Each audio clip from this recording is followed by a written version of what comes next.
How do you properly format rewrites and draft versions in your screenplay so that you can stay organized and look professional?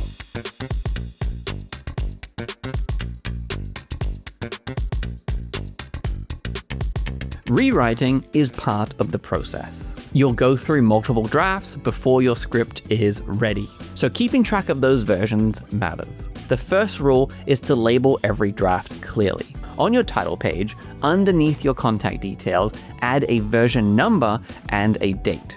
For example, draft 1.0-12th of October 2025. Each time you make significant changes, increase the number. For smaller updates like polishing dialogue or adjusting pacing, use decimals such as 1.1, 1.2, and so on.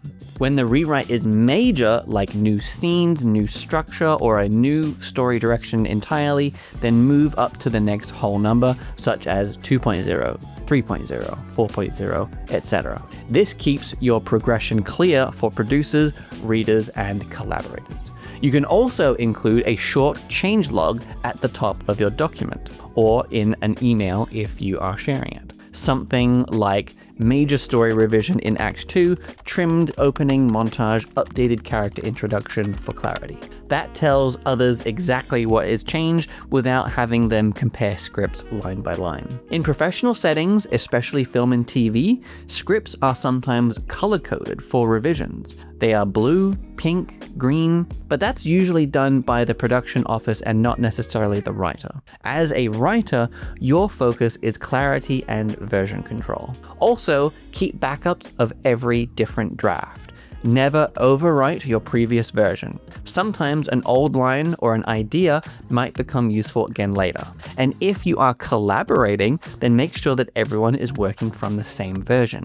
Mismatched drafts can cause real problems once production starts. And remember that presentation matters. Even though rewriting can definitely be messy, your draft labels and file names should always look clean and professional. So none of this final V7, real final dash this one, final. Use clear dated versioning because that is what professionals do. And that is how to format rewrites and draft versions properly. Thank you for watching, and I will see you in the next video.